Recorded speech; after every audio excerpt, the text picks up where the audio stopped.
Shalom Israel, how y'all doing? I'm Isaiah Allah, to my left. And today's lesson we're going on to is multiple wives. Multiple wives then and now. Is it lawful?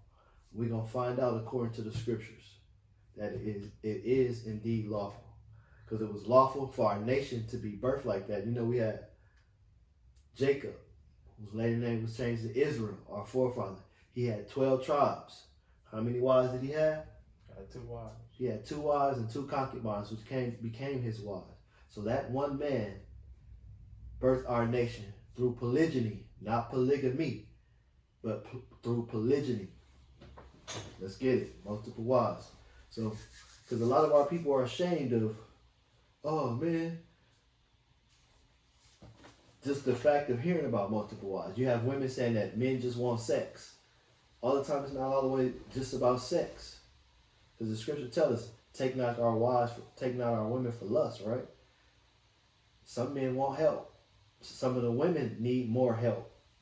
Taking care of the things that they need to take care of. But let's get into it. Let's see what the scripture says about a man having multiple wives. We're not going to go on our opinions. We're going to go on the Most High's opinion according to the scriptures, how he felt about it. Let's go to Romans 15 and verse 4.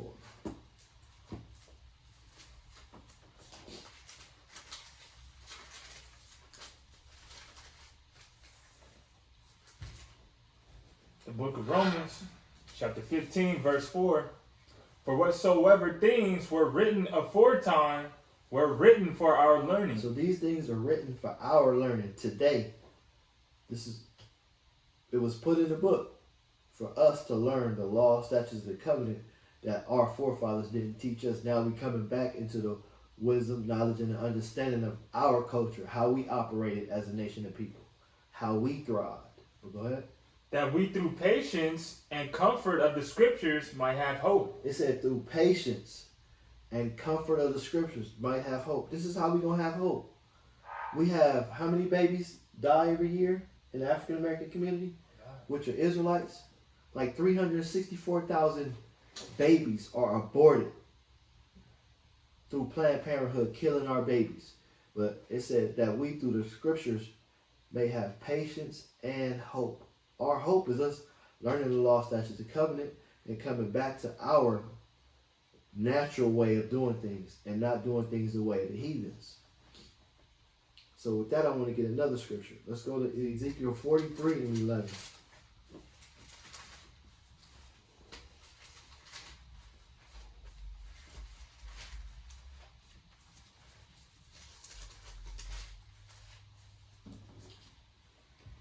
Okay, read that. Ezekiel chapter 43, verse 11.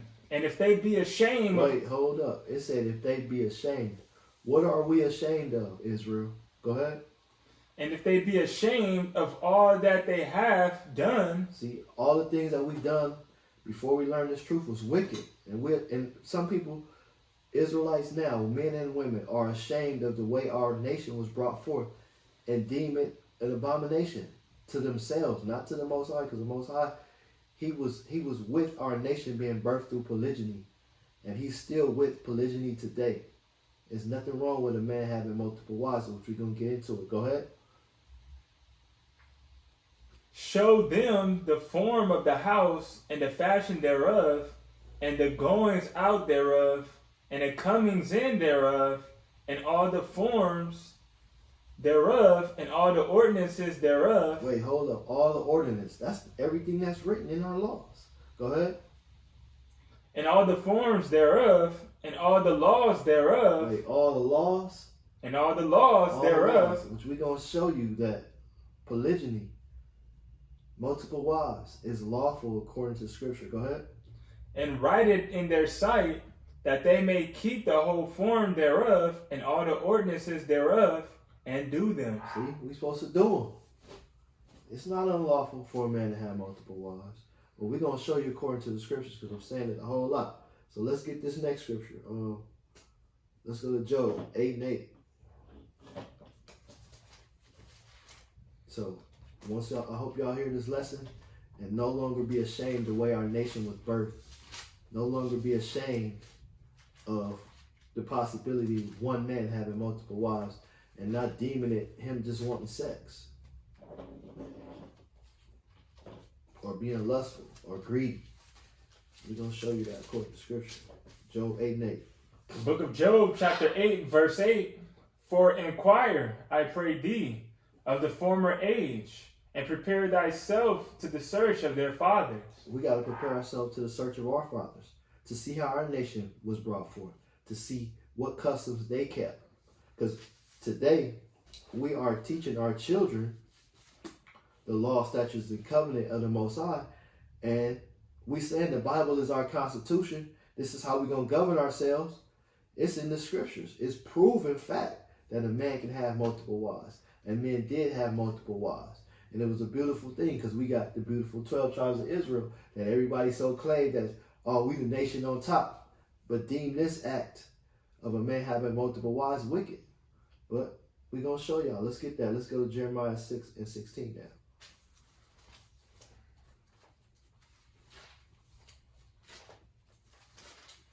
Jeremiah chapter 6, verse 16. Thus says the Lord, stand ye in the ways and see, and ask for the old path. See, we got to ask for the old path. They killing our babies. They poisoning our food. The doctor's not right? But go ahead. Where is the good way? See, it's the good way. You got a lot of women out here going missing. You got a lot of women saying that, oh, we can't find a husband. That's because it wasn't meant for y'all to be with just you and one person.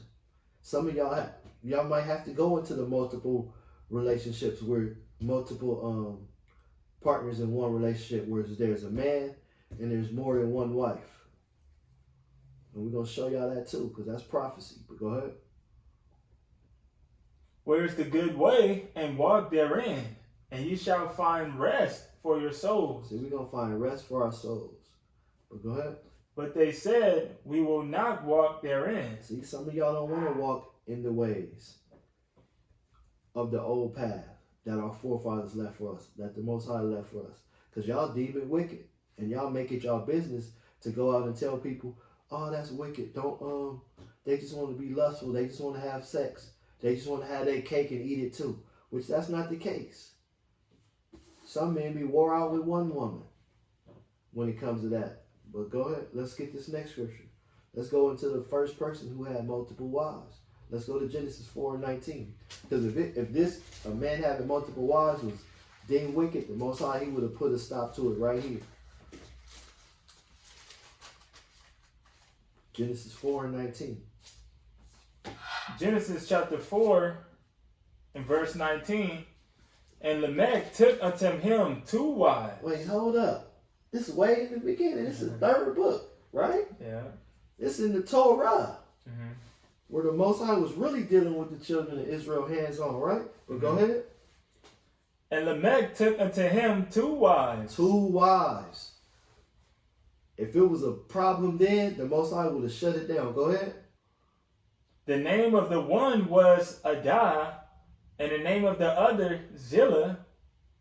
And Adah bare Jabal. He was the father of such as dwell in tents. That's all we needed out, but it shows you right there that the Most High, he condoned a man having multiple wives, which was not grievous to the Most High. Let's go to Deuteronomy 21 and 15.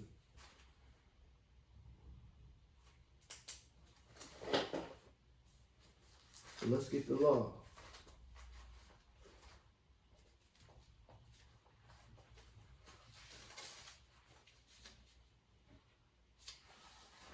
You got that? Deuteronomy chapter 21 verse 15. If a man have 2 wives. Wait, hold up. That was giving stipulations. If a man have 2 wives, go ahead. If a man have 2 wives, one beloved and another hated, and they have borne him children, both the beloved and the hated, and if the firstborn son be hers that was hated, then it shall be when he maketh his sons to inherit. So this is talking about a man who has 2 wives. he don't really like the firstborn wife as much as he liked the second wife, which same thing happened with Leah and Rachel. So if the first wife, he doesn't really like her as much, but he has a son by the first wife. So when the time of the inheritance comes, he can't X out the firstborn son by the first wife. He has to give that man, his son, his just due when time for the inheritance comes. That's what this is explaining, but go ahead. That which he had, that he may not make the son of the beloved firstborn before the son of the hated, which is indeed the firstborn. Which happened with Leah and Rachel. We know he loved Rachel more than he loved Leah, but he still had to make the firstborn son, which was Benjamin, the inheritor of the firstborn. Which we're going to get that, because it's all in the scriptures. The Most High, he loves his word, he loves his people, and he wants to have a true understanding. That's why I'm making this lesson, because we got brothers and sisters going off, deeming this a sinful act when it's not. Our nation was birthed like this. But go ahead. Verse 17, but he shall acknowledge the son of the hated for the firstborn. See, you gotta let it be known, like, hey, this is my firstborn son. No matter how I feel about this other woman, whether I like her a little bit or I don't like her as much, I can't disannul the fact that this is my firstborn son and he is to inherit the firstborn inheritance. By giving him a double portion of all that he had, for he is the beginning of his strength, the right of the firstborn is his. Yep, it's his. So with that, let's go to Genesis 29. We're going to get into that Jacob now.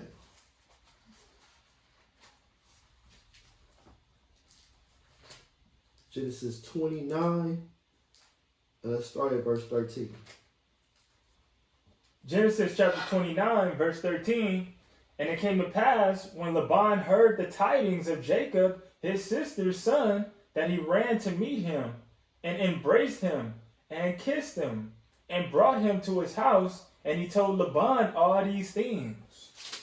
Mm-hmm. And Laban said to him, surely thou art my bone and my flesh.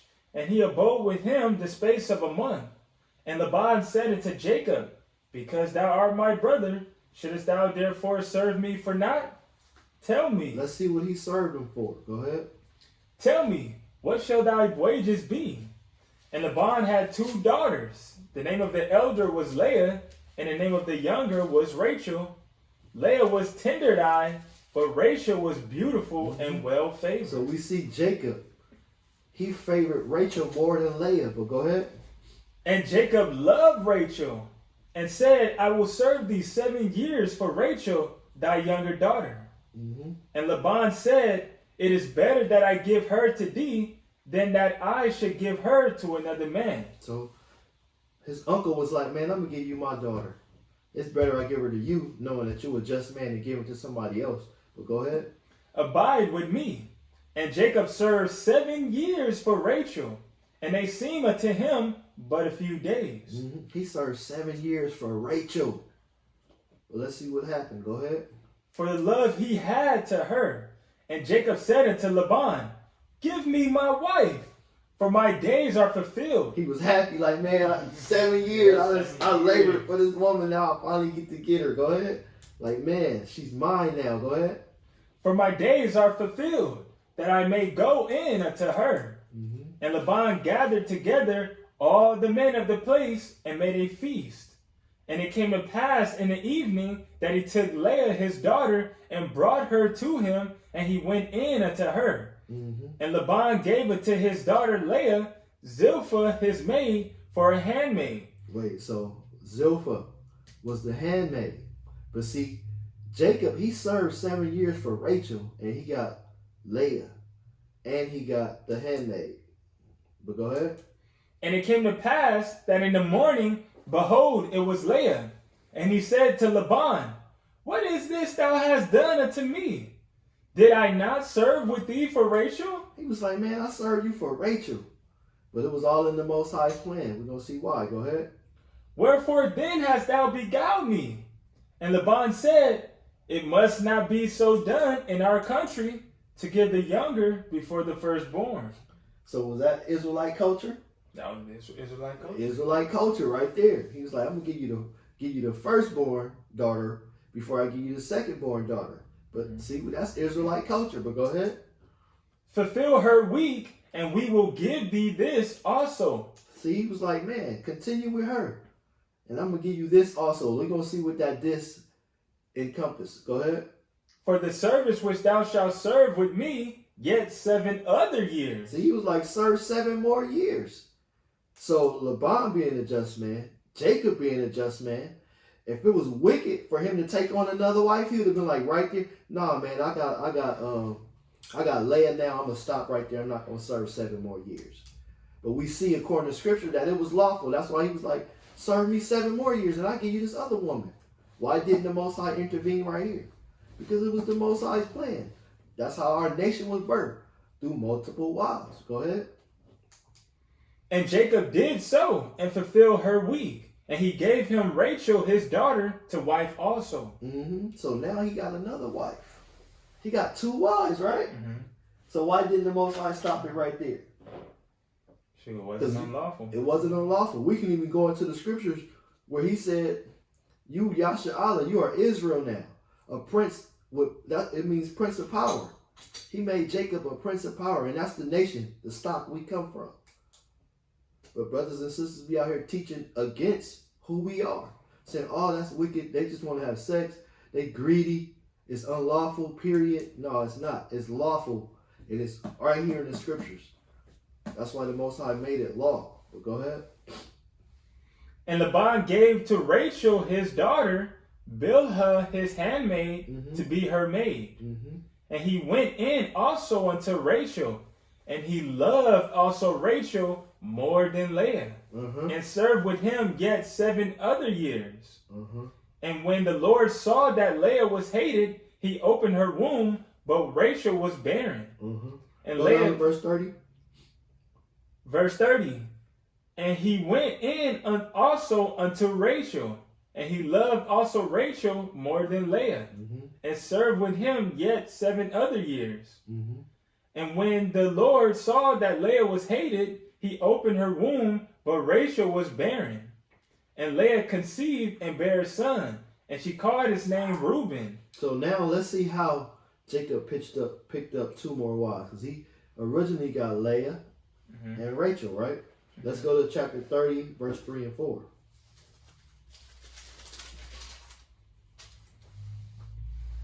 Genesis chapter 30, verse 3. And she said, Behold, my maid Bilhah, go in unto her, and she shall bear upon my knees, that I may also have children by her. And she gave him Bilhah, her handmaid, to wife. To what? To wife. To wife. That's 3 wives, right? So now he got 3 wives. Did the Most High stop it? No. No, he didn't stop it. Let's go to verse 9 now. Verse 9. When Leah saw that she had left bearing, she took Zilpah, her maid, and gave her Jacob to wife. Wait, hold up. So now you got 4 wives. 4 wives. Why the Most High didn't intervene and be like, nope, stop. Y'all messing up my plan right there. Let's cut it. This man got 4 wives. Because it was lawful in the Most High's eye. He saw it an honorable thing. He said the marriage bed is undefiled. And the bed was undefiled. So y'all want to see one thing that the Most High does hate in the marriage chamber, in the marriage bed? It's them orgies. Let's go to Leviticus. Hold that. Let's go to Leviticus 18. 18:14. This is what he don't like. Because, mind you, Leah and Rachel were sisters. Read that. Leviticus 18 and 18. Read that. Leviticus 18 and 18. Neither shalt thou take a wife to her sister, to vex her, to uncover her nakedness besides the other in her lifetime. See, they not, even though Leah and Rachel were sisters, if Jacob would have had them both in the same bed at the same time, having sex with them at the same time, that's when it would have become unlawful. That's what the Most High hated. No orgies. Yeah, he can have 2 wives, but he can't have sex with them at the same time. So no threesomes, no what they call it, menage a trois. Yep. None of that. Yeah, so that's Nicki unlawful. Minaj. Yeah. That's unlawful. Not a man having multiple wives. But go ahead. Let's go to the next scene. Let's go to Leviticus 30. Let's go back to Genesis 30 and verse 43. Let's see how the Most High felt about the situation of Jacob, Leah, Rachel, Zilpah, and Bilhah. Go ahead, read that. Leviticus. No, Genesis 30. Genesis 30 and verse 43. Verse 43. And the man increased exceedingly and had much cattle and maidservants and menservants and camels and asses. Mm-hmm. See, the Most High blessed him. He didn't get blessed before he had his wives. He got blessed once he got his wives. That's when Jacob gained all his wealth. Well, go ahead. That's it for that. That's it. The Most High blessed that brother, man, with his, what's he call it, 4 quadruplets. His 4 wives. And he blessed our nation. Beautiful thing. All praise to the Most High for that. Let's go to Genesis 46 and verse 3. Because the Most High said, he said he's going to make Israel a great nation.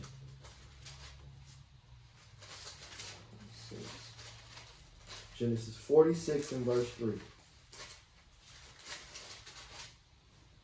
Genesis chapter 46, verse 3. And he said, I am God, the God of thy father. Fear not to go down into Egypt, for I will there make of thee a great nation. What nation was this? What nation went down into Israel during the time of the famine? The 12 tribes, Jacob and his sons. Go ahead. I will go down with thee into Egypt, and I will also surely bring thee up again, and Joseph shall put his hand upon thy eyes. Mm-hmm. And Jacob rose up from Beersheba, and the sons of Israel carried Jacob their father, and their little ones, and their wives. Wait, hold up. Their wives too, right? But go ahead. And the wagons which Pharaoh had sent to carry him. Mm-hmm. And so the Most High made Israel a great nation.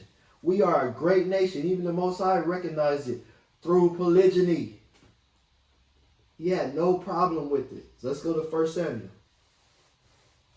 Now we're going to get into another prominent man in Israel, David. We all know David had multiple wives. But the Most High only had one problem with David.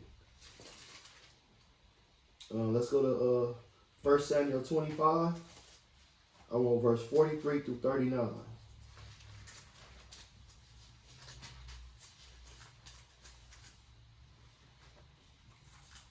First Samuel chapter 25, verse 33. 43. Verse 43. David also took Ahinoam of Jezreel, and they were also both of them his wives. Wait, hold up. How many wives David had? He had 2 wives. He had 2 wives. This is before he even became a king. He had 2 wives, but go ahead. But Saul had given Michal, his daughter, David's wife, to Phalti, the son of Laish, which was of Galim. So Saul promised David his daughter. But we're gonna read the scripture where David came back and got his daughter. Let's go to 2 Samuel chapter 2 Samuel chapter 3, on 13 and 14.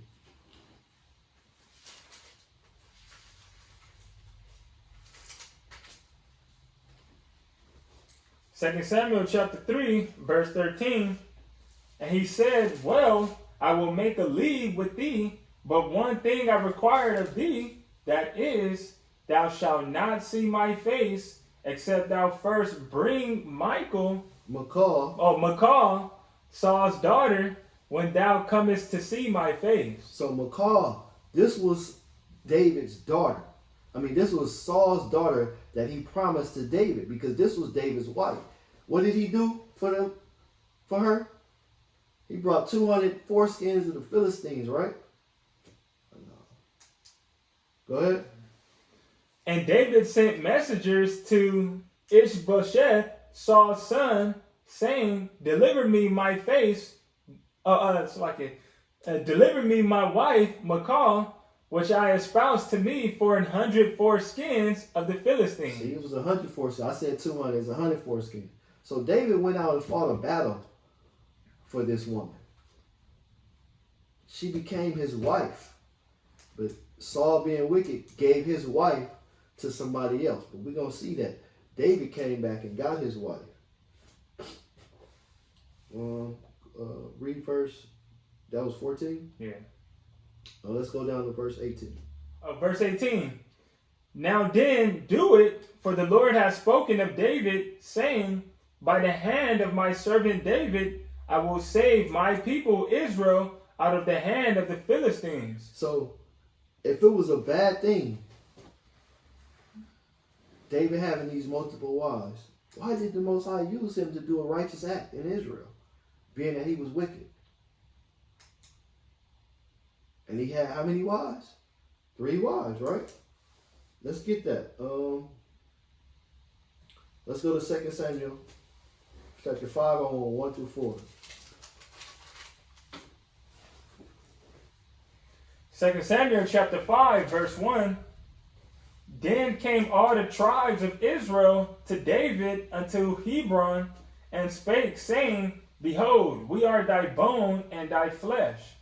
Also in time past, when Saul was king over us, that was he that led us out and brought us in Israel.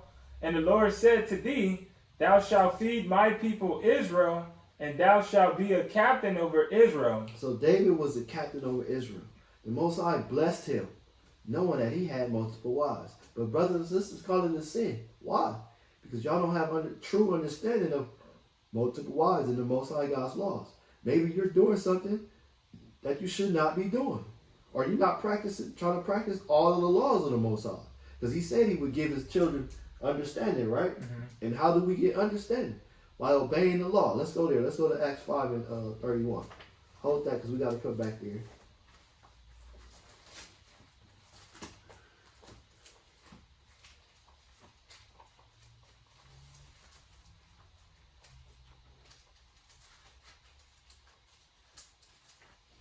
You got that? Yeah. 5. Acts chapter 5, verse 31. Him had God exalted with his right hand to be a prince and a savior, for to give repentance to Israel and forgiveness of sins. And verse 32? Verse 32.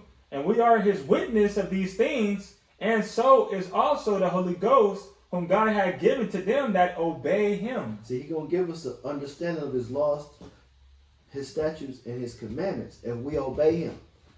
Somewhere, some people is not obeying the words of the Most High. That's why you're not getting the full understanding of what thus saith the Lord and what the scripture says about certain things in the Bible. And this is one of them. Because a lot of people will say, man, hell no, them jakes is wicked. They want multiple wives. Everybody don't want multiple wives.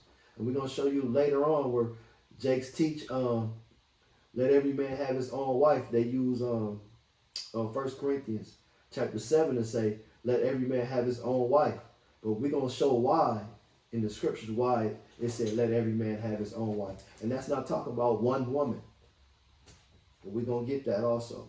But let's go back to the 2 Samuel chapter 5.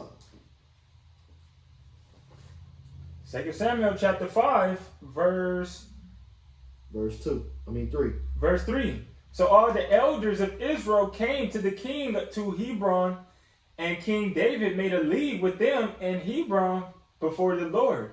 They made it before who? Before the Lord. Before the Most High. But the Most High didn't have a problem with David having multiple wives. Go ahead. And they anointed David king over Israel. David was 30 years old when he began to reign, and he reigned 40 years.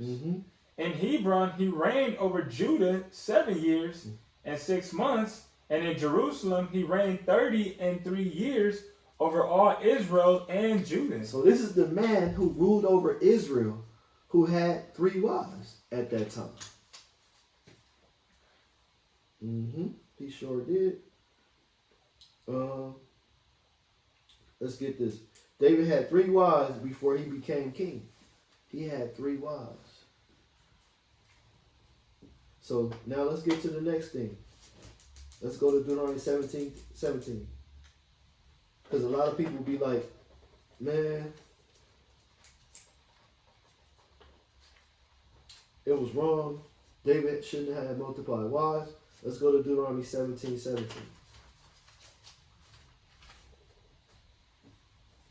Deuteronomy 17, verse 17. Neither shall he multiply wives to himself, that his heart turn not away, neither shall he greatly multiply to himself silver and gold. So now we're going to see why the scriptures advise against the behavior of a man being greedy. It's not to say that a man can't have more than one wife. It's just saying that a man shouldn't have excess of wives. But now we're going to see why. Let's see why he said no excess. Let's go to 1 Samuel 8. We're going to read 1 through 20.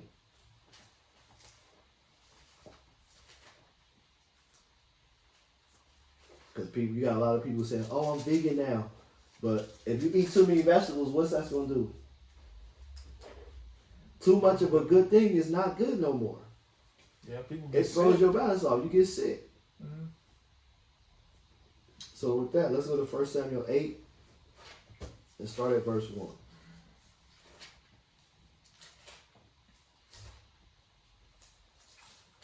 Go ahead, huh? 1 Samuel chapter 8, verse 1. And it came to pass, when Samuel was old, that he made his son judges over Israel. Now the name of his firstborn was Joel, and the name of his second, Abiah. They were judges in Beersheba. And his sons walked not in his ways, but turned aside after lucre, and took bribes, and perverted judgment. Then all the elders of Israel gathered themselves together, and came to Samuel unto Ramah. Now this is going to explain why in Deuteronomy 17 it said, neither shalt thou multiply wives, or in silver and in gold. It's going to show you why. But go ahead. And said unto him, behold, thou art old, and thy sons walk not in thy ways. Now make us a king to judge us like all the nations. So here you go. Israel had a king. Our king, our power was the Most High Yahweh. So, but go ahead. But the thing displeased Samuel when they said, give us a king to judge us. And Samuel prayed unto the Lord. And the Lord said unto Samuel, hearken unto the voice of the people and all that they say unto thee. For they have not rejected thee, but they have rejected me. So we rejected the Most High when we wanted the king to be like the other nations. The Most High was already with us. He was our king. He was our power. He delivered us out of the hands of the Egyptians single-handedly and didn't have no help, right? But go ahead.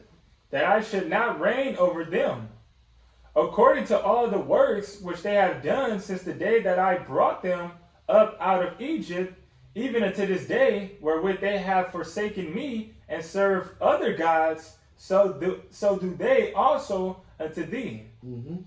Now therefore hearken unto their voice, howbeit, yet protest solemnly unto them, and show them the manner of the king that they should reign over them. So now the Most High is like, you want a king? This is how he's going to reign over you. He going to take X, Y, and Z from you, and he going to have all the excess stuff, the stuff which you should have. But go ahead. And Samuel told all the words of the Lord unto the people that asked of him a king, and he said, this will be the manner of the king that shall reign over you. He will take your sons and appoint them for himself for his chariots. So now he's taking your sons. Instead of your son being under your tutelage, doing what you want your son to do, now he has to go serve a king. That's going to make him do what he want him to do. But go ahead. And to be his horseman. To be his horseman, to watch after his stuff. Go ahead.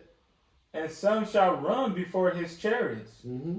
And he will appoint him captain over thousands and captains over 50s, and will set them to ear his ground and to reap his harvest and to make his instruments of war and instruments of his chariots. So now we're doing all this for one person. when we could have just did it for the Most High as we were doing before. But go ahead. And he will take your daughters to be confectionaries and to be cooks. So now the daughters are taking care of, instead of taking care of your business, they're going to take care of all the king's business, right? But go ahead. And to be cooks and to be bakers. Mm-hmm. And he will take your fields and your vineyards and your olive yards, even the best of them, and give them to his servants. See, now what you would have had as the nation of Israel, because you want a king, your king is going to take this. This how you're going to have to serve him instead of us serving the Most High. Go ahead. And he will take the tenth of your seed and of your vineyards. Wasn't the tenth supposed to go to the Levites? Mm-hmm. But now the king taking the tenth. Mm-hmm. He's not a priest, right? But go ahead. And give to his officers and to his servants, and he will take your manservants and your maidservants and your goodliest young men and your asses and put them to his work. Here will take the tenth of your sheep, and ye shall be his servants. Mm-hmm. And didn't that happen? Israel was serving the king. Now the king become their God instead of the Most High becoming our power. But go ahead. Verse 18. Verse 18. And ye shall cry out in that day because of your king, which ye shall have chosen you, and the Lord will not hear you in that day. He said, I ain't going to hear you. Which he didn't. He turned his back on the children of Israel when we started doing wickedly. And we're going to get an instance of David doing that same very act. But go ahead. Nevertheless, the people refused to obey the voice of Samuel, and they said, Nay, but we will have a king over us. See, they wanted to be like the other nations. We had the Most High over us. Now we got this king taking on excess women, taking on excess men to serve him. But go ahead. That we also might be like all the nations. Be like who? Be like all the nations. Are we supposed to be like the other nations? No, we're not. But go ahead. And that our king may judge us and go out before us and fight our battles. Which David did go out and fight in battles, which was a great thing. So I'm not knocking David for that. The people wanted a king like the nations. Plus, this is why the Most High said, don't multiply wives. So let's go to another thing. But it is okay for a man to have multiple wives. So let's go to Deuteronomy 25 and verse 5 through 10.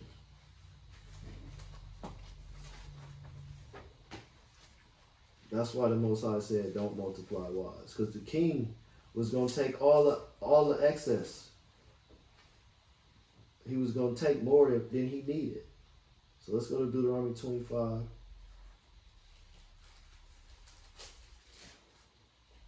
We're going to read 5 through 10. Go ahead. Deuteronomy chapter 25, verse 5.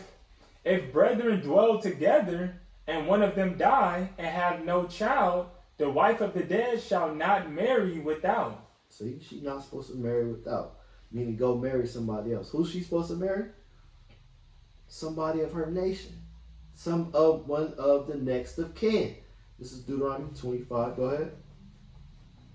Unto a stranger, her husband's brother shall go in unto her. So, her husband's brother shall go in unto her. What if this brother already had a wife? Mm-hmm.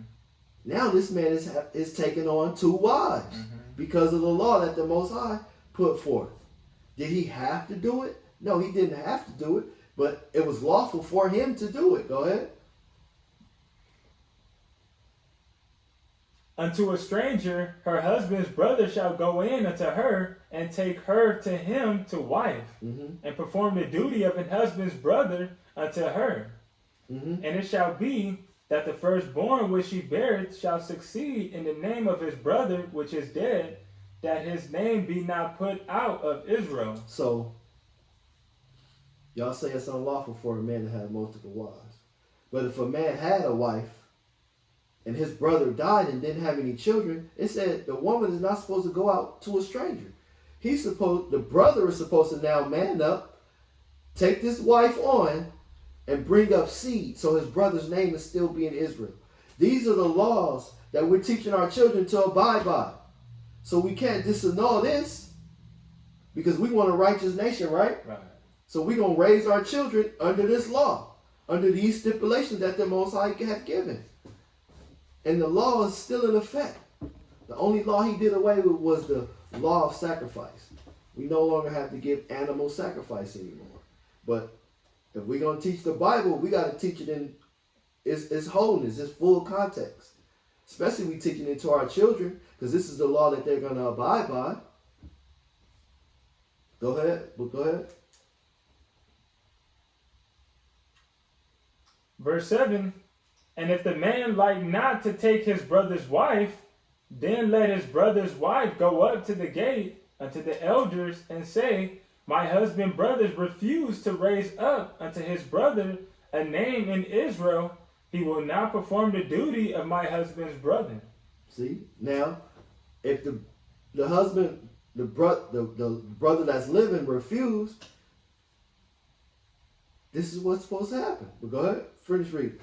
Verse 8, then the elders of the city shall call him and speak unto him, and if he stand to it and say, I like not to take her, then shall his brother's wife come unto him in the presence of the elders and loose his shoe from off his foot. And do what? And spit in his face. And spit in his face. It's a disgrace for a man not to take his brother's wife to raise up seed for him. So his name will stay in Israel. But go ahead. And shall answer and say, so shall it be done unto him, now unto that man that will not build up his brother's house. Mm-hmm. And his name shall be called in Israel, the house of him that had his shoe loose. So he got a bad name because he didn't want to take on his brother's wife. But this is the culture of Israel, right? Mm-hmm. We still abide by it. It's still in the Torah. It's in the law. The 5 books of Moses, right? So now I want to bring out another point. But the man didn't always have to take that wife. And you see what would happen to the man who wouldn't take that wife. But let's say if he did have a wife already, and he's raising up seed now to his brother, now he got multiple wives, which would be 2 wives. So let's go to Genesis 38. Genesis 38, and I want 8 through 9, I believe.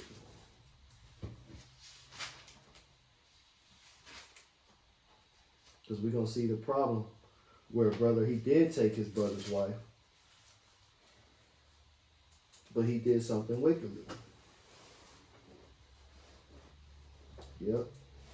Genesis chapter 38. Start at verse 7. Verse 7.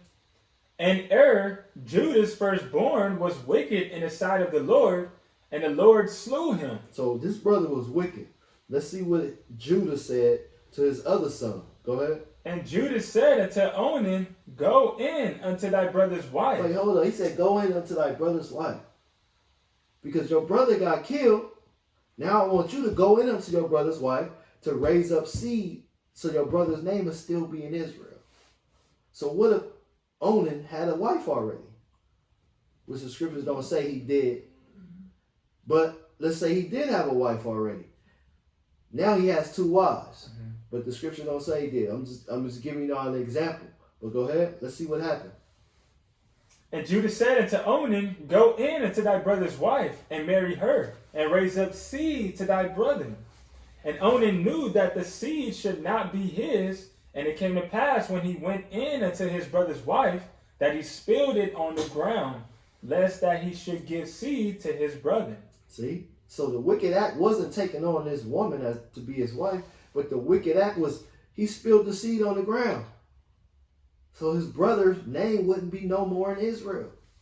That's why he got put to death as well. So with that, let's go to the next point. Because this is a woman who the Most High, he gave her praise, he gave her worship for doing the deeds of Israel. Let's go to Ruth. Let's go to Ruth the Moabitess. Because the Most High compared her to like Leah and Rachel.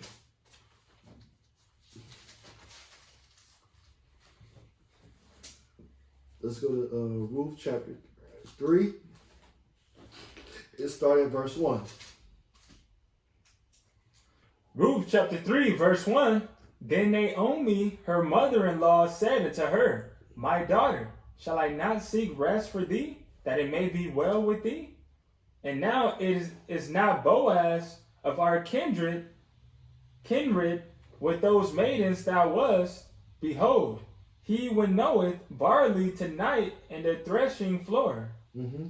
Wash thyself therefore, and anoint thee, and put thy raiment upon thee, and get thee down to the floor, but make not thyself known unto the man until he shall have done eating and drinking. So here we have Boaz, a man of high stature. He had riches, he had fields. He was wealthy, he was an Israelite. But go ahead. And it shall be when he lieth down, thou shalt mark the place where he shall lie, and thou shalt go in and uncover his feet, and lay thee down, and he will tell thee what thou shalt do. Mm-hmm. And she said unto her, All that thou sayest unto me, I will do. And she went down unto the floor, and did according to all that her mother-in-law bade her. So you had Naomi coaching her daughter-in-law how to deal with Boaz. But go ahead.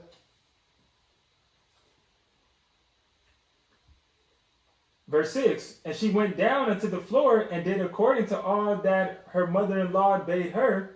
And when Boaz had eaten and drunk, and his heart was merry, he went to lie down at the end of the heap of corn. And she came softly and uncovered his feet, and laid her down. And it came to pass at midnight that the man was afraid, and turned himself, and behold, a woman lay at his feet. And that woman was Ruth. Go ahead. And he said, Who art thou? And she answered, I am Ruth, thy handmaid. Spread therefore thy skirt over thy handmaid, for thou art a near kinsman. See, so she knew who could have a baby by her next to raise up seed for her dead husband. But go ahead. And he said, Blessed be thou of the Lord, my daughter, for thou hast showed more kindness in the latter end than at the beginning, inasmuch as thou followest not young men, whether poor or rich. And now, my daughter, fear not, I will do to thee all that thou requirest, for all the city of my people doeth know that thou art a virtuous woman. And now it is true that I am thy near kinsman, howbeit there is a kinsman nearer than I. See, Boaz knew it. He was like, I'm not the one next in line. But there's someone nearer to you that's next in line that must do this duty. It's up to him. That's why Boaz, being a righteous man, was like, I can't take you as my wife right now, but let's see how the other brother feel about you. But go ahead. Verse 13, Tarry this night, and it shall be in the morning, that if he will perform unto thee the part of a kinsman, well, let him do the kinsman part. But if he will not do the part of a kinsman to thee, then will I do the part of a kinsman to thee. Go ahead. See, he said, if the brother don't do it, now I'll do it. This is the law of Israel. These are the laws, statutes, and commandments that we still abide by, that we still under, that we say we believe in, right? Mm-hmm. So we teaching these to our children. Our children's children are going to teach it to their children. So the law of the Most High are still in effect. Multiple wives is still in effect. Go ahead. Then will I do the part of a kinsman to thee, as the Lord liveth, lie down until the morning. Mm-hmm. And she lay at his feet until the morning, and she rose up before one could know another. And he said, Let it not be known that a woman came into the floor. Also he said, Bring the veil that thou hast upon thee, and hold it. And when she held it, he measured 6 measures of barley, and laid it on her, and he went into the city. So he gave her some food. Go ahead. And when she came to her mother-in-law, she said, Who art thou, my daughter? And she told her all that the man had done to her. And she said, These 6 measures of barley gave he me, for he said to me, Go not empty unto thy mother-in-law. So Boaz gave her some food. But let's go to the next point. Let's go to chapter 4. We're going to read 1 through 12. Because now we're going to see what action the other brother took once he told him about, you the next kinsman, take this woman as your wife. But go ahead. Chapter 4, verse 1. Then went Boaz up to the gate and sat him down there, and behold, the kinsman of whom Boaz spake came by, unto whom he said, Oh, such a one, turn aside, sit down here. And he turned aside and sat down. Mm-hmm. And he took 10 men of the elders of the city and said, Sit ye down here. And they sat down. Mm-hmm. Go ahead. And he said unto the kinsman, Naomi, that is come again out of the country of Moab, selleth a parcel of land, which was our brother Elimelech's. Uh-huh. And I thought to advertise thee, saying, Buy it before the inhabitants and before the elders of my people. If thou wilt redeem it, redeem it. But if thou wilt not redeem it, then tell me that I may know. For there is none to redeem it besides thee, and I am after thee. And he said, I will redeem it. See, Boaz is like, I'm after you. If you don't do it, I'll do it. But go ahead. Then said Boaz, What day thou buyest the field of the hand of Naomi, thou must buy it also of Ruth. So he's telling you, if you buy this from Ruth, if you buy this from Naomi, which was the mother-in-law, you also have to buy it of Ruth, because this is Elimelech's wife. So when you take on the field, you take on the wife as well to raise up seed in his name. Go ahead.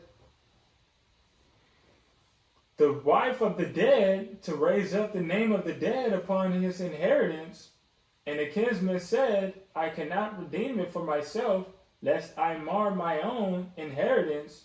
Redeem thou my right to thyself, for I cannot redeem it. Mm-hmm. Now this was the manner in former time in Israel concerning redeeming and concerning changing. For to confirm all things, a man plucked off his shoe and gave it to his neighbor, and this was a testimony in Israel. So the other brother, he didn't want to take her as a wife, so he took off his shoe. So the same way the other person got their face spit in, he got his face spit in. Now he's the man with the shoe loose. But let's see what Boaz said. Read verse 8. Verse 8. Therefore the kinsman said unto Boaz, Buy it for thee. So he drew off his shoe. Mm-hmm. And Boaz said unto the elders and unto all the people, Ye are witnesses this day, that I have bought all that was Elimelech's, and all that was Chilion's and Mahlon's of the hand of Naomi.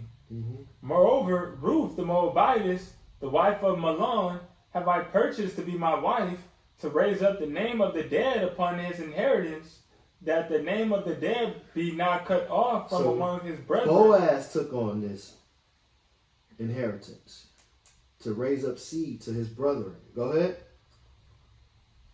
And from the gate of his place ye are witnesses this day. So now we're going to get into how the Most High felt about Ruth being diligent and not going out and marrying someone else, but marrying someone of the Hebrew Israelite, the Israelite nation, to raise up seed to his brother. It was an honorable thing. But he also honored 2 women that did a great thing in Israel as well. Let's see how he compared her. Go ahead.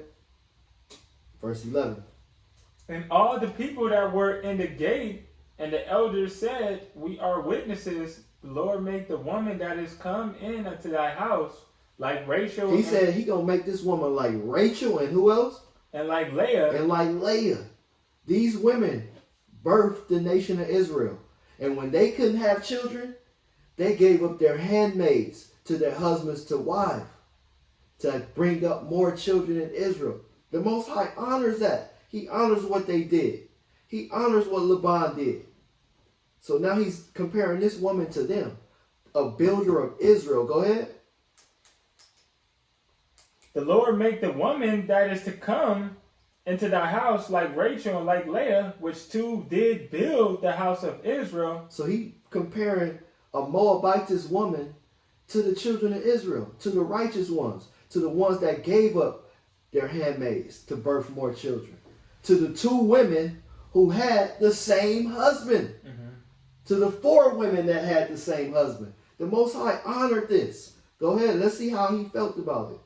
And do thou worthily in Ephrathah, and be famous. He said be famous. He called this woman famous. Like Leah and Rachel are famous. They birthed the 12 tribes of the children of Israel. So if the Most High had a problem with the man taking on multiple wives, he would have never put this in here. But he put it in his word for Israel, for the men and the women, for us to go back and honor our forefathers and foremothers and learn and do things the way they did it. But go ahead. And be famous in Bethlehem, and let thy house be like the house of Pharez, whom Tamar bare unto Judah, of the seed which the Lord shall give thee of this young woman. Wow, that's a beautiful thing. The Most High honored a man and a woman being together. He also honors a man having multiple wives in righteousness. So it's not a sin, people. It's right here in the scriptures. Israel, Yasha Allah, 12 tribes. A lot of y'all be like, Judah. And at the same time, you curse them. Because you say a man having multiple wives is a sin. When our nation was birthed like that. But the Most High didn't have a problem with it. He honored it, as you can see. So let's go to this next point. Because a lot of people be like, nah, it ain't so. Let's go to Genesis 29, 19 through 28.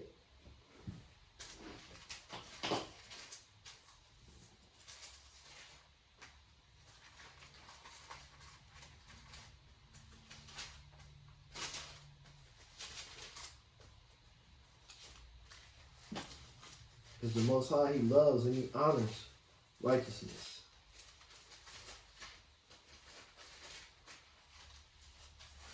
That Genesis 29.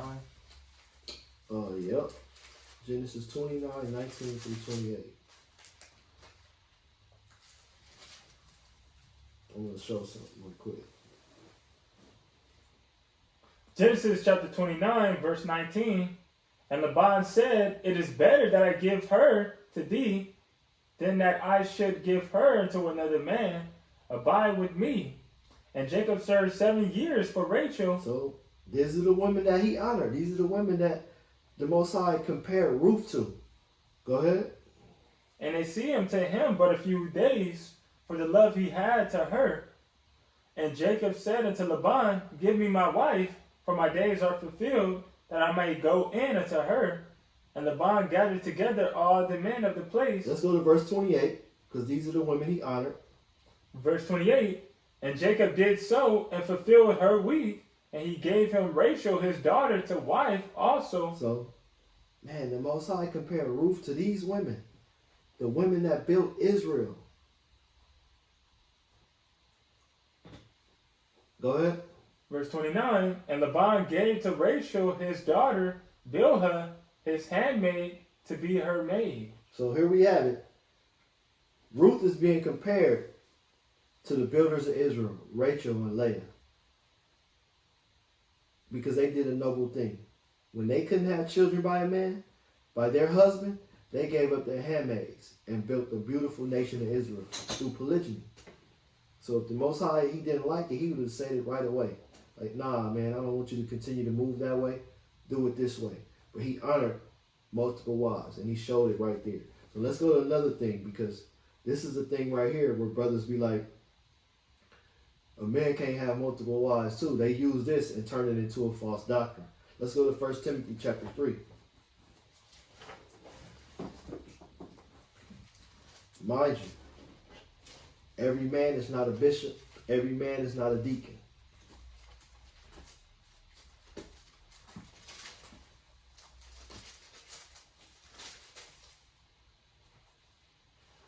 First Timothy chapter 3, verse 1. Read that.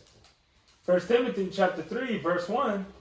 This is a true saying. If a man desire the office of a bishop, So it's a true saying. It's, the Most High honors this. Go ahead. he desired the good work. We desire a good work. Go ahead. A bishop then must be blameless, the husband of one wife, vigilant, sober, of good behavior, given to hospitality, And apt to teach. That's talking about a bishop. It also, when you go down, it's talking about the deacon also.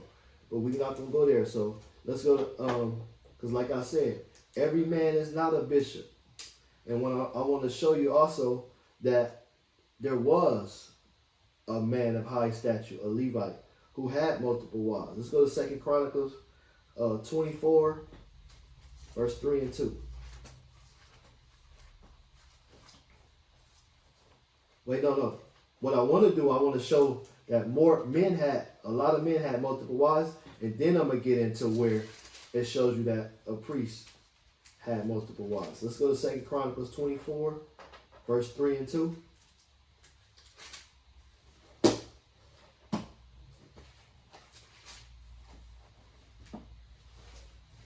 You got it? Go ahead, read that. 2 Chronicles chapter 24, verse 3. And Jehoiada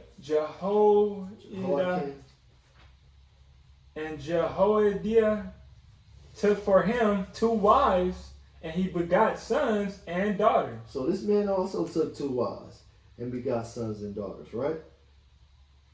And it came to pass after this that Joash was minded. That's all I needed. And Jehoiada took for him 2 wives, and he begot sons and daughters. The Most High, he honored it. He didn't say anything bad about it. Let's go to 1 Chronicles 4 and 5.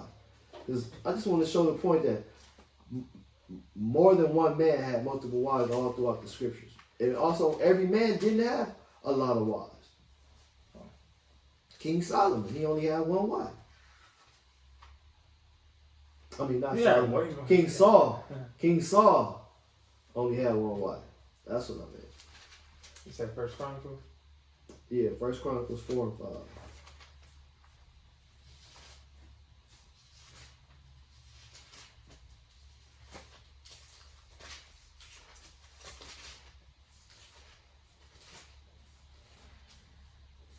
First Chronicles chapter 4, verse 5.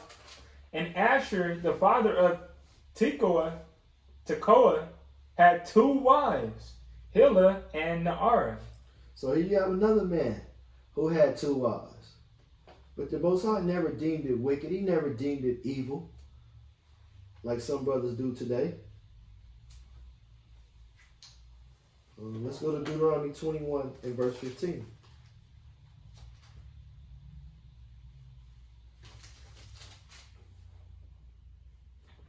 Let me show another point. Deuteronomy chapter 21, verse 15. If a man have 2 wives, one beloved and another hated, and they have borne him children, both the beloved and the hated, and if the firstborn son be hers that was hated, then it shall be when he maketh his sons to inherit that which he had, that he may not make the son of the beloved firstborn before the son of the hated, which is indeed the firstborn. So we read that law again.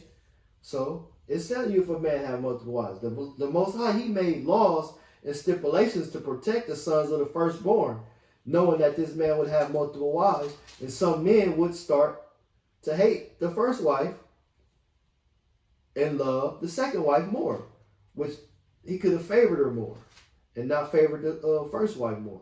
And it's like, instead I'm going to give the inheritance to the firstborn son by the first wife, I'm going to give it to the firstborn son by the second wife, which the Most High was like, nah, y'all not going to do that. So with that, let's go to this next point, because I did talk about a bishop being the husband of one wife.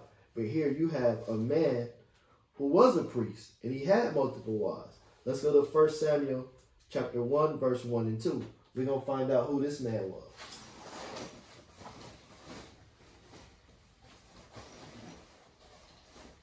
You got your Bible? I got it. 1 Samuel chapter 1, verse 1 and 2. 1 Samuel chapter 1, verse 1. Now there was a certain man of Ramathaim, Zophim, of Mount Ephraim, and his name was Elkanah, the son of Jehoram, the son of Eliu, the son of Tohu, the son of Zoph, and Ephrathite, and he had 2 wives. Wait, how many wives he had? And he had 2 wives. So he had 2 wives too. The Most High, he didn't discriminate. Go ahead. The name of the one was Anna, and the name of the other was Peninnah, and Peninnah had children, but Hannah had no children. So let's find out who this man was.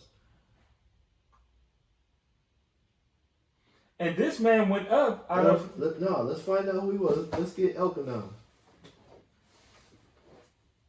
Get that in Bible, Zondervan Bible Dictionary. Elkanah.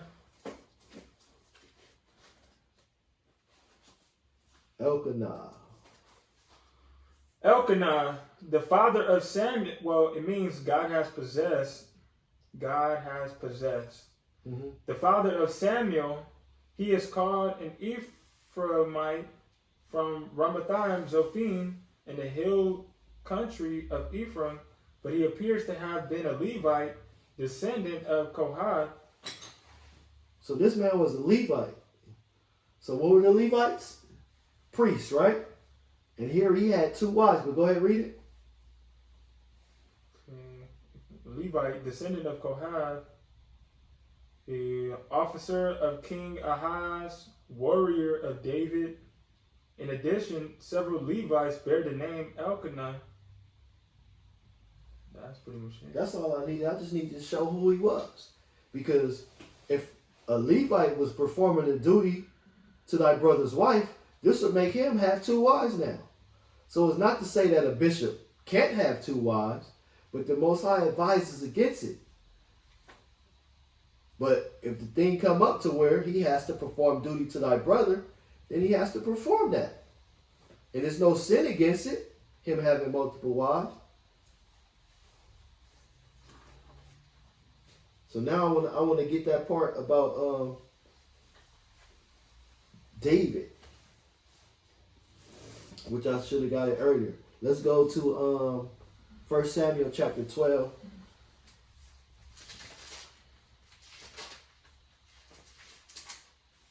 Because the Most High would have given David more wives.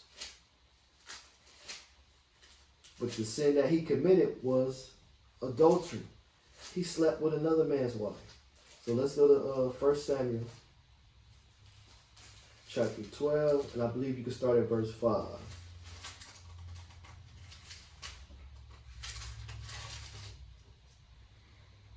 First Samuel chapter 12, verse 5. And he said unto them, the Lord is witness against you, and his anointed is witness this day, that ye have not found out in my hand.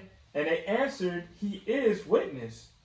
And Samuel said unto the people, it is the Lord that advanced Moses and Aaron, and that brought your fathers up out of the land of Egypt. Mm-hmm.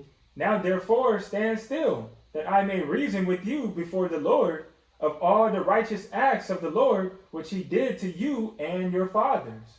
When Jacob was come into Egypt, and your fathers carried unto the Lord, then the Lord sent Moses and Aaron, which brought forth your fathers. Oh, all right, that's right. Not that one. It's 2 Samuel chapter 12. My bad.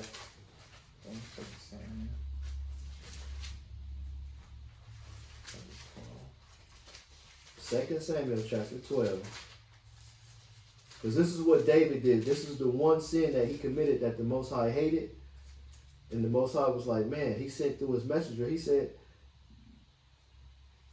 we're going to see what he said. We're going to see what he said. Go ahead, read that. So start at verse 1. 2 Samuel chapter 12, verse 1. And the Lord sent Nathan unto David, and he came unto him and said unto him, there were 2 men in one city, the one rich and the other poor. the rich man had exceeding many flocks and herds, but the poor man had nothing save one little ewe lamb. Remember why we went over the scripture, why the Most High didn't want man to have excess, too much. But so now he's giving an example. Read verse 2 again. Verse 2, the rich man had exceeding many flocks and herds, which he took from the people when the people wanted a king like the other nations. Go ahead. But the poor man had nothing save one little ewe lamb, which he had bought and nourished up, and it grew up together with him and with his children. It did eat of his own meat and drank of his own cup, and lay in his bosom, and was unto him as a daughter. Mm-hmm. And there came a traveler unto the rich man, and he spared to take of his own flock and of his own herd to dress for the wayfaring man that was come unto him, but took the poor man's lamb and dressed it for the man that was come to him. This is what we got in Deuteronomy 17:17. Thou shalt not multiply wives, thou shalt not multiply gold and silver and stuff, things of that nature. Because he knew that kings would become greedy and want more than what they should have taken on. But go ahead. Verse 5, and David's anger was greatly kindled against the man. And he said to Nathan, as the Lord liveth, the man that had done this thing shall surely die. So David was talking about himself because he slept with someone else's wife. Go ahead. And he shall restore the lamb fourfold, because he did this thing, and because he had no pity. See, David took Uriah the Hittite's his wife, and he put him in the heat of the battle so he could get killed. That was the wickedness that the Most High hated. He didn't hate the fact that David had multiple wives, but he hated the fact that he took another man's wife and slept with her, and then he plotted and got the man killed. But let's see what the Most High said, though. Keep going. And Nathan said to David, thou art the man. Thus said the Lord God of Israel, I anointed thee king over Israel, and I delivered thee out of the hand of Saul. Go ahead. And I gave thee thy master's house and thy master's wives. He said he gave you the master's house, and he gave him the master's wives. The Most High did all of this. David already had multiple wives before he became king. And when he became king, he acquired more wives. But let's see what the Most High would say. Go ahead. And thy master's wives into thy bosom, and gave thee the house of Israel and of Judah. And if that had been too little. He's like, man, if that had been too little. Because mind you, this message came straight from the Most High to the prophet Nathan. But go ahead. I would moreover have given unto thee such and such things. He's like, man, I would have gave you more. Mm-hmm. If that was too little for you, I would have gave you more. And this included wives. The Most High would have gave him more wives to satisfy him. But it was wicked that he took on somebody else's wife and committed adultery and had that man put to death. That's what the Most High hates. He didn't hate the fact that a man had multiple wives. So come on, people, we got to get understanding. We can't just go out there and start teaching hate against our own nation, against what the Most High praises. He love it when a family comes together. He love it if a man have multiple wives. He compared Ruth to Leah and Rachel and said that she gonna be famous just like them. Aren't we always screaming their name? Mm-hmm. Aren't we always screaming Jacob, Leah, and Rachel? They birthed our nation. All praise to the Most High for them. So they famous in that act. So with that, let's go to the next point, man. Let's go to Abraham. Because Abraham did the same thing. Go ahead. Let's go to Genesis 16 and verse 3.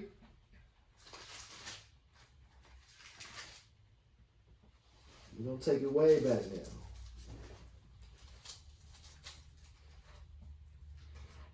Genesis chapter 16, verse 3. And Sarai, Abram's wife, took Hagar, her maid, the Egyptian, after Abram had dwelt 10 years in the land of Canaan, and gave her to her husband Abram to be his wife. Wait, hold up. They don't really talk about this much, huh? But was Abraham wicked because he had multiple wives? No, he wasn't. Was David wicked because he had multiple wives? No, he wasn't. The Most High honored it. But we're going to see what the Most High didn't like about Abraham taking on 2 wives in this instance. Because he said Sarah, thy wife, would have a child. Sarah took it up on herself to be like, you know what? Take my handmaid. She tried to fulfill the Lord's promise to Abraham. But it wasn't so. But was the Most High mad with him when he did that? No. But go ahead. Read verse 15 now. Verse 15. And Hagar bare Abram a son, and Abram called his son's name, which Hagar bare Ishmael. And Abram was 86 years old when Hagar bare Ishmael to Abram. It was no problem, right? The Most High wasn't mad. Like, man, he got another wife now. That wasn't a plan I had for you, but now that you have a wife, let's see what happened. Let's go to Genesis 21. We're going to read 1 through 12.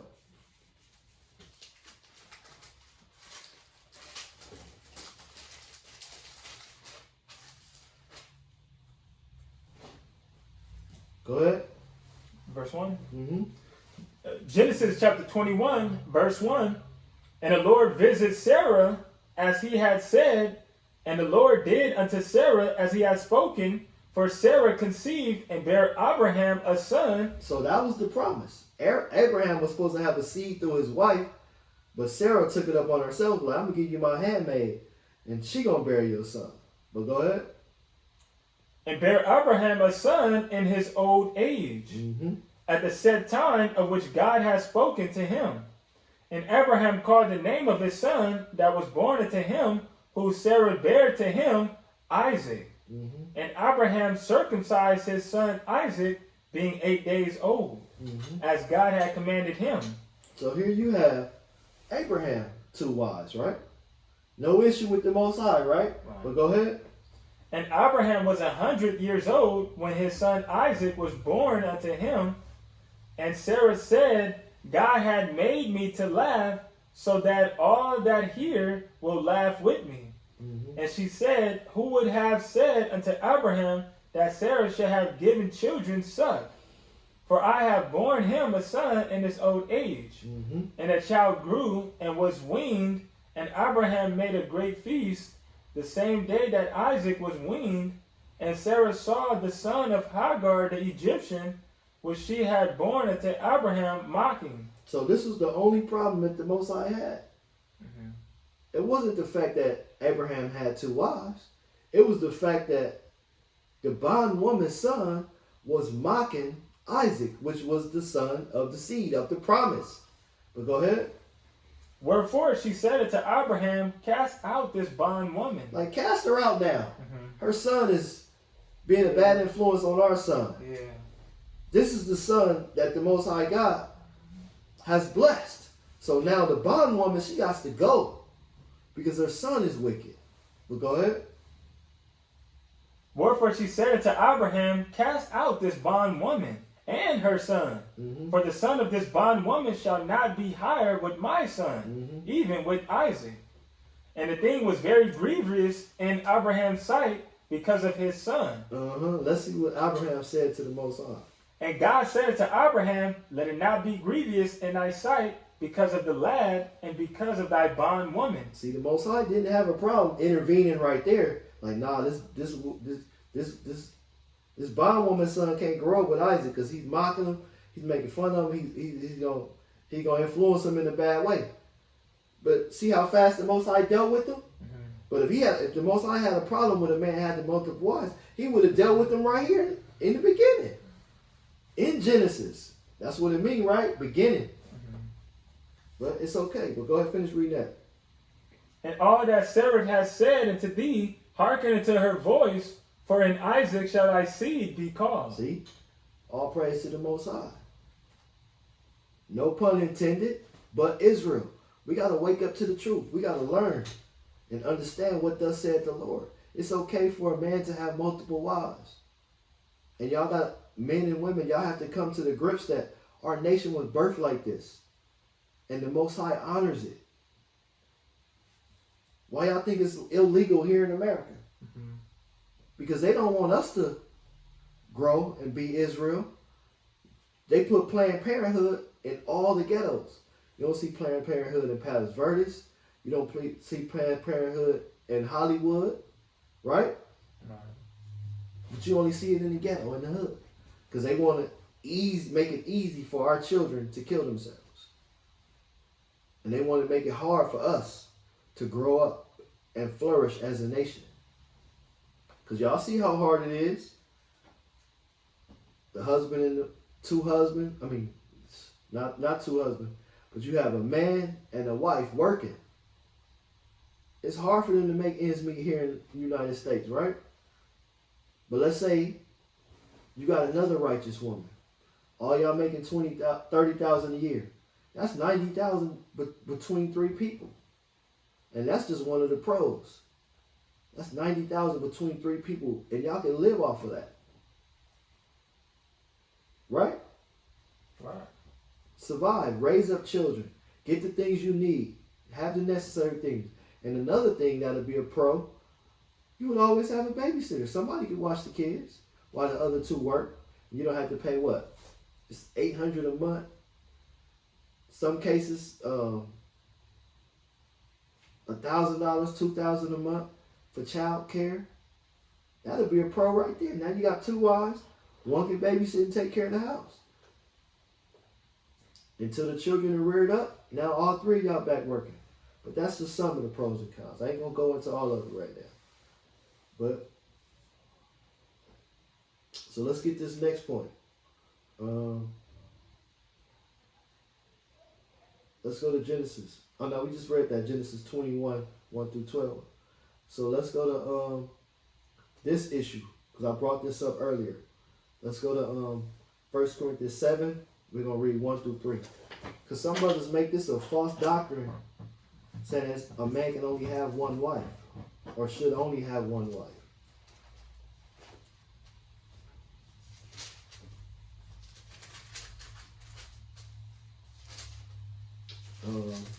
First Corinthians chapter 7, on 1 through 3.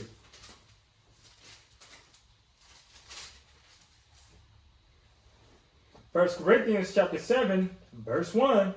Now concerning the things whereof you wrote unto me, it is good for a man not to touch a woman. Nevertheless, when you meet a woman that you court, is it all right for you to touch her? if you meet a woman and and you courting with her, it shouldn't be a problem. It shouldn't be a problem, right? But we're going to find out. We're going to read through, and we're going to find out why he said it's not good for you to touch a woman. But go ahead. Now concerning the things whereof you wrote unto me, it is good for a man not to touch a woman, nevertheless, to avoid fornication. To avoid fornication. The scripture tells us that, right? Go ahead. Nevertheless, to avoid fornication, let every man have his own wife. He said, now it's saying, let every man have his own wife. Let's get that Sirach 10 and 1 right quick.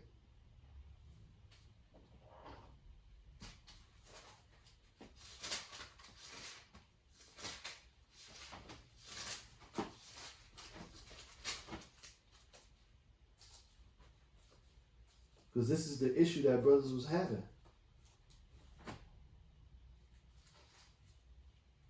You got that? Sit down at all when another man's wife? Yeah. Go ahead, read it. Ecclesiasticus chapter 9, verse 9. Sit not at all with another man's wife, nor sit down with her in thy arms, and spend not thy money with her at the wine, lest thine heart incline unto her, and so thorough thy desire thou fall into destruction. See, that's why it said, sit not at all with another man's wife. That's why it said, don't touch another man's wife. That's why it said, don't touch a woman, but let every man have his own wife. So now let's go back. Let's go back here. 1 Corinthians chapter 7,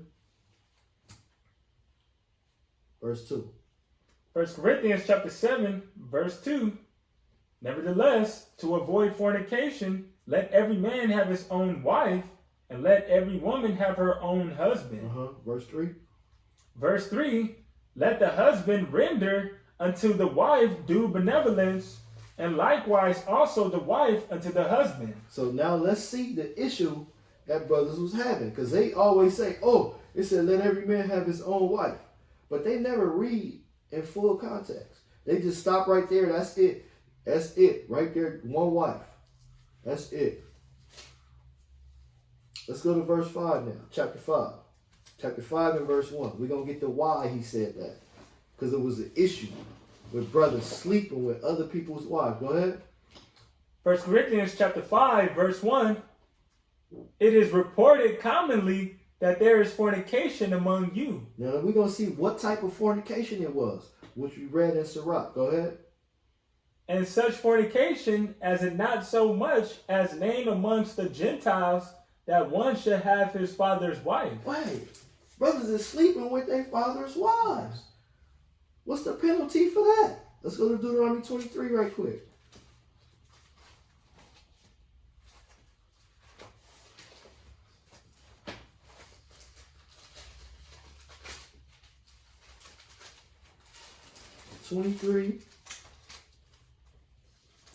Deuteronomy 22. My bad.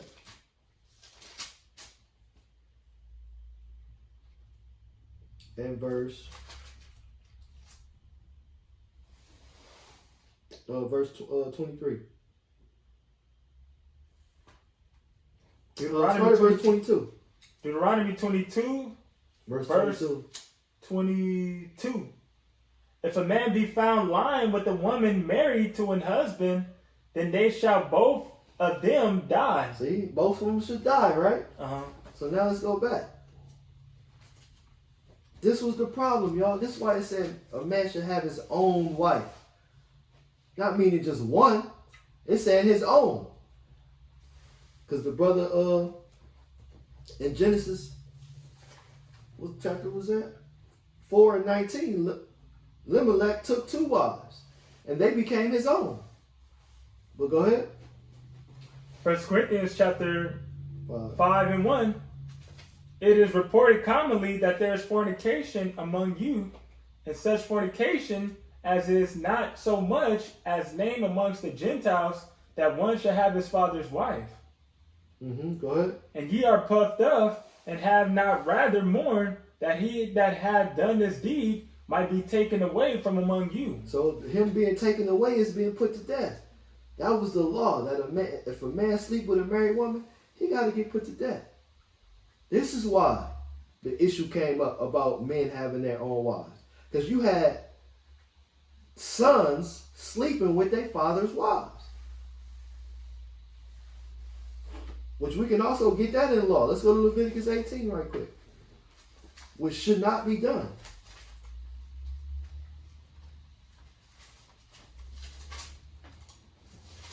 Because that didn't have nothing to do with a man having multiple wives. That had something to do with a man sleeping with his father's wife.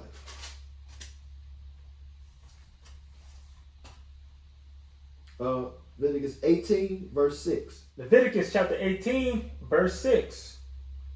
None of you shall approach to any that is near of kin to him to uncover their nakedness. I am the Lord. Let's see whose nakedness they're not supposed to uncover. Go ahead. The nakedness of thy father. Wait, hold up. It said the nakedness of thy fathers. They were sleeping with their father's wives. That's why it said have your own wife. Let every man have his own wife. But go ahead. The nakedness of thy father, or the nakedness of thy mother, shalt thou not uncover. She is thy mother. Thou shalt not uncover her nakedness. Man. There you have it, people. We show that it's lawful for a man to have multiple wives. We show that all the reasons why the Most High said that a man should not, the king should not multiply wives, which he don't need all the excess. How many wives Solomon had? Over 700 wives and 300 concubines. That's way too much for just one person. Right? Well, go ahead. Verse 8. The nakedness of thy father's wife shall not uncover. It is thy father's nakedness. So we ain't supposed to be doing that. I'm going to bring up this next point. Let's go to Hebrews 13 and verse 4.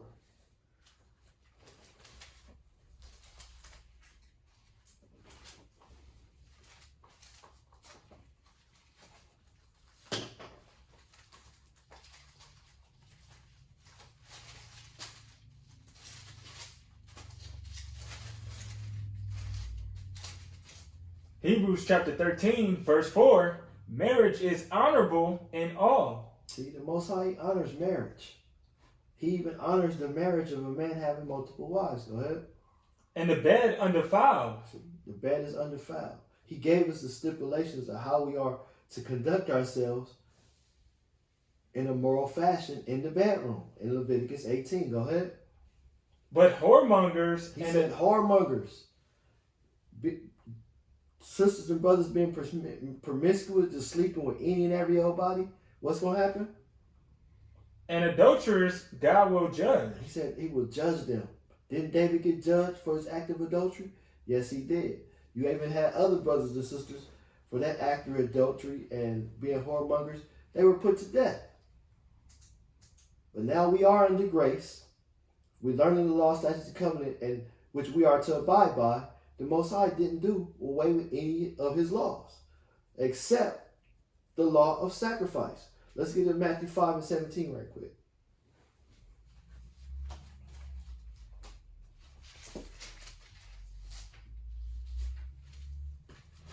Everybody always say, this law ain't done away with, that law ain't done away with.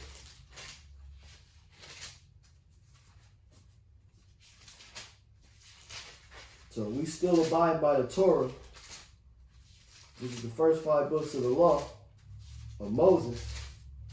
This law still stands. Multiple wives still stands. Duty to thy brother still stands. And it's not a sin against it. It never was committed to Israel as sin of them having multiple wives. So why do brothers and sisters deem it a sinful act today? It's because brothers don't have understanding or haven't been taught right. But go ahead. Matthew chapter 5, verse 17. This is Yahweh Shai, the one we call king. Go ahead. Think not that I am come to destroy the law. So he didn't come to destroy the law. Go ahead. Or the prophets. Or the prophets. Everything the prophets spoke about brothers having multiple wives. He didn't destroy it. Go ahead. I am not come to destroy, but to fulfill. He came to fulfill the law, which was the law of sacrifice, which we all know everybody believed in prophecy, right? Let's go to this last prophecy right now. And this is going to end the lesson. Let's go to Isaiah chapter 4.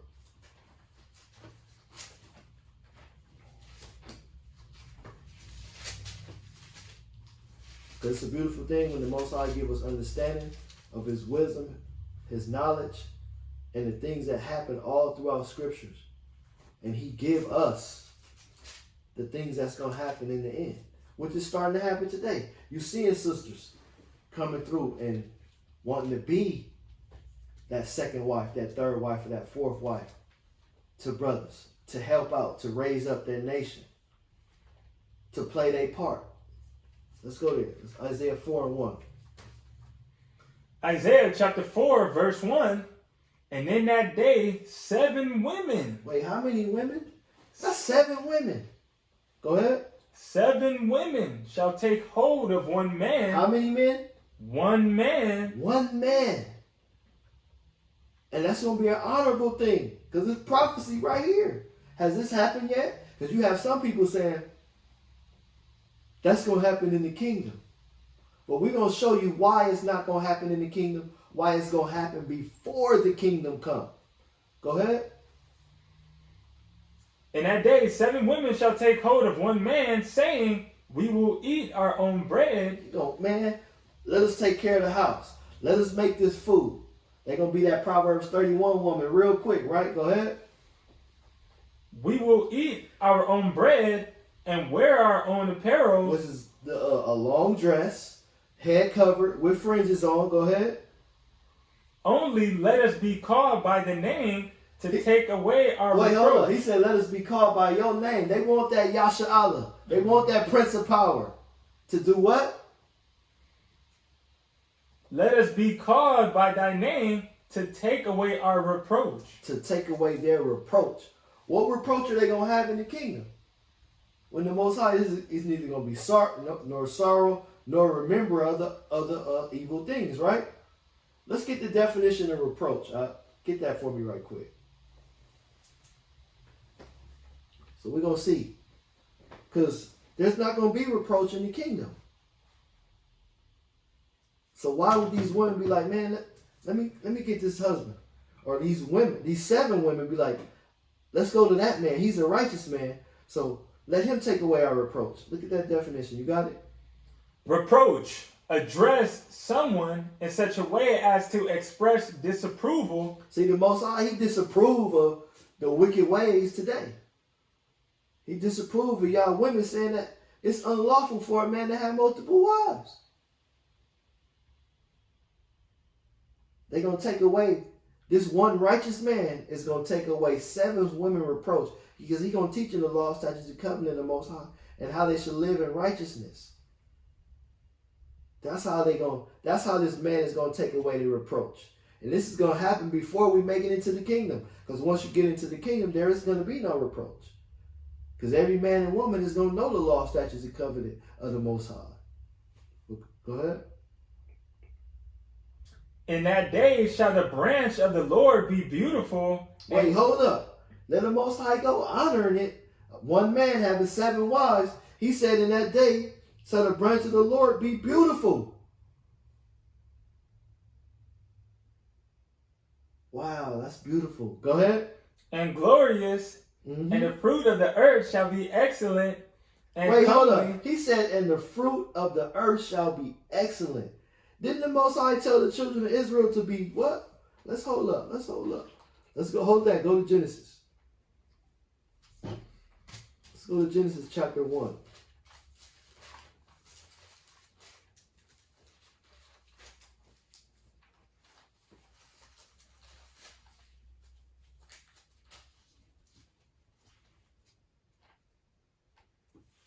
Genesis 1. Go ahead, read verse 26. Genesis chapter 1, verse 26. And God said, let us make man in our image, after our likeness, and let them have dominion over the fish of the sea, and over the fowl of the air, and over the cattle, and over the earth, and over every creeping thing that creepeth upon the earth. Go ahead. So God created man in his own image. In the image of God created he him. Male and female created he them. Go ahead, verse 28. And God blessed them, and God said unto them, be fruitful and multiply. Wow, he said be fruitful and multiply. Men having more than one wife, that woman, her body won't be beat up with having a gang of children. You got multiple wives having multiple children, right? By the same man. So let's go back to the Isaiah 4. He said, be fruitful and multiply. He called us fruitful again. In this prophecy, a woman taking on, one man taking on multiple wives. Well, go ahead and read that. Isaiah chapter 4, verse 2. In that day shall the branch of the Lord be beautiful and glorious, and the fruit of the earth shall be excellent and comely for them that are escaped of Israel. Wow. So the Most High loves it. And it's in his prophecy that multiple women are going to come to one man to say, take away the reproach. Take away our ignorance. Show us the understanding of the Lord so they can be saved. And with that, we pray that we give you, the Most High through his word, gave you correct understanding, and that our people don't shame and blaspheme the law, statutes, and covenants of the Most High and how our nation was birthed. Shalom. Shalom.